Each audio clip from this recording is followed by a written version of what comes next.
tuning in. If you're new here, please like, share, subscribe, comment. Today, I want to share my personal experiences of why I believe in Jesus Christ. If you go to my About section, it would say that I said I believe in Jesus. I'm a firm believer in God. I'm born again. So, this video is basically to, give my personal experiences on some of the reasons why I believe in Jesus, and there is no one that can tell me that there is no God. I think sometimes some people that don't believe in Jesus, they don't have some of these personal experiences. I'm not saying you should wish for any bad thing to happen to you, but sometimes it takes them knowing and hearing what people have gone through before they believe that Jesus exists and Jesus is real. Okay, story time today. Take a cup of coffee, juice, whatever you have beside you, and get ready to listen to my story. Okay?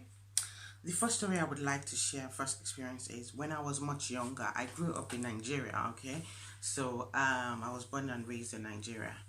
When I was much younger, I think when I was trying to write exams to enter the university to study for undergraduate degrees, I was just looking for different schools. So I was going to write an exam to enter the University of Ilorin with my uncle, and he's my cousin basically, but I call him uncle because he's much older than I am. But anyway, so I went with my uncle and we took public transports. If you know public transports in Nigeria, the buses, you would understand this and can imagine how it looked like. So we were just behind the driver's seat. That's the first row on the bus. And on our way, just in the middle of the road, all of a sudden, the fire just came up, and we didn't know what caused the fire, but I really don't know what caused the fire. And I'm glad I was not sleeping, I was awake. So I called my uncle and said, look at what is going on. It started little, I just saw little, and the best thing was for us to just get out of the bus, to get everybody out of the bus. So people were coming out through the windows. The door could not even open anymore. Can you imagine? The main, the door to the entrance of the bus where the passengers sit couldn't open anymore, and people were coming out through the window. So many people at the same time, so I had to wait. Being a young girl, I was just an impatient person. I can't just rush. People are coming out. Basically, I was the last person to come out of that bus, but I'm thankful that my uncle quickly dragged me out, when the fire started just coming up too fast. So it dragged me out, basically, because it was a struggle to, get the door open still, the door to the passenger's seat. So he dragged me out, and thank God we were able to come out alive. And when we came out, the old bus was the fire went up faster when we came out. But thank God everyone was unharmed and we were all safe. But what I want to draw out from there is God must have been there, to make sure that I didn't fall asleep. I was able to, get my uncle awake and, to make, because the driver wouldn't see it. It's only those that were at the front row, and I was at the front row and I wasn't sleeping. So, I just thank God. It would have been a different story today. So that is something that I would always remember to say. Jesus made sure that I was not asleep on that bus that day, and he made sure that I got out safe and sound. I and my uncle and everyone in the bus as well, we came out unharmed. Okay, the second story I want to share is my birth, my first child, story, how I had my first child. This is a very, very emotional one for me, but I just thank God, and I just want to share that Jesus is real. Jesus is real. Okay, so this happened 5 years ago. When some people tell you that when you give birth, you forget about the pain, you just forget that you even had a baby.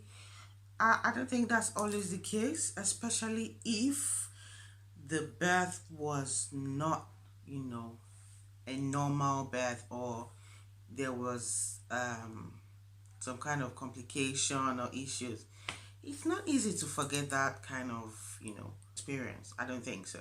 Okay, so I had my first child in the UK, and this was 5 years ago. Yes, I said that.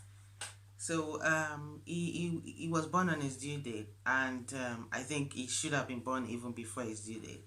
But basically, I didn't know,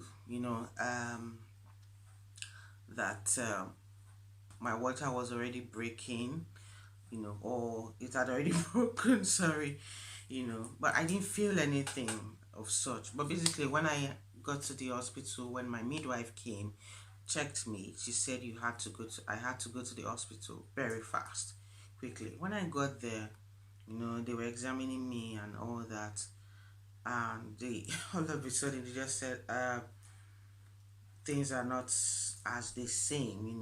The baby is not moving or breathing well. And I was like, but I've been feeling, like, okay, when you're pregnant, you can always feel movement. But anyway, that was what the doctor that came to see me said. And I had to, just be placed on watch, basically.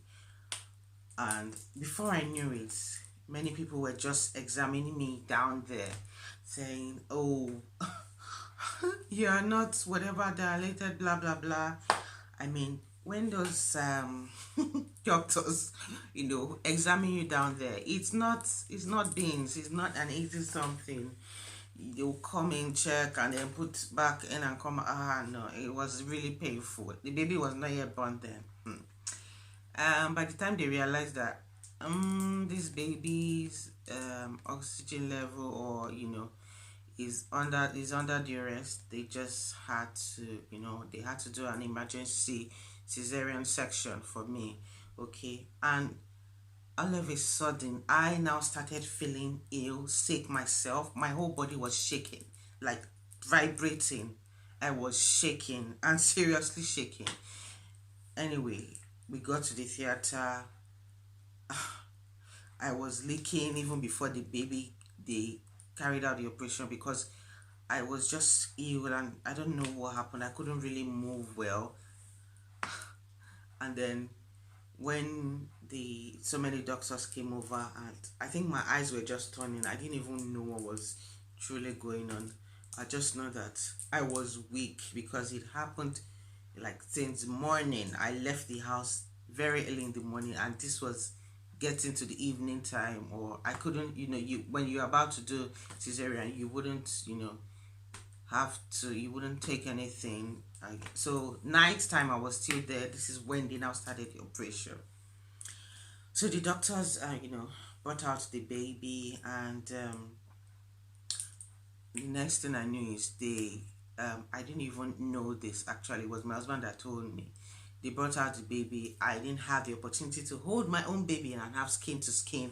They just took him, and they explained to my husband that he was turning blue. They had to put him under oxygen, oxygen, and they just, he wasn't breathing well, basically, and they put him under their machines. It was really something. So they watched him, and after this cesarean section, that I couldn't hold my baby as well, because he was being watched. I myself I was not okay at all. I felt the pain, like it lasted so long. The pain where I had the cut. If people can laugh, just thank God. I couldn't laugh, because each time I tried to laugh, I had to hold this. I would feel pain. It was terrible. I would feel pain. So I couldn't laugh. I couldn't sneeze. I struggled to bathe myself. I couldn't walk on my own. I had to be kept on a wheelchair. It was, days before I, was able to get up on my own. Different people heal different ways when they go through a cesarean section, but my first, child, the cesarean section was just not, it didn't go well at all, because I remember being on the wheelchair and not being able to stand up, and I just felt, is this how people that cannot walk could, feel? Is this how they feel? God, have mercy. It's just good to always thank God that you can stand up, you can walk. So, it took time that before I could get up from the wheelchair. Eventually, I was always going to see my son who was, kept under and kept in the oxygen machine. To go and watch him, it was, filled with tears because I couldn't hold him. There were so many things on his body. I just thank God that God saved him that day, because it could have been a different story. God saved him, God saved me. We got transferred to, another hospital because they had to just take care of him. They didn't have all the equipment there. And this is the United Kingdom, where the doctors are, very good and excellent at what they are doing. So I'm not I'm not better than some other people where, even after the cesarean section they still lose their babies. But God intervened in those doctors that were in charge. This is why it's always good to pray when you are pregnant. Husband and wife, pray together even before the day of the delivery of your baby. Pray that the doctors, the nurses, everyone would favor you. God would use them mightily to let the child and the mother be, alive and well. So we got transferred, and when we got transferred to the other hospital, it was still being watched, but it was improving, gradually. I also, fell ill again at the place we were transferred to. I wasn't even, I wasn't just well. I don't even know what exactly, if it was as a result of the pregnancy or what, but I was just ill, and people were, I had people coming to clean me because I couldn't get up. I had drips.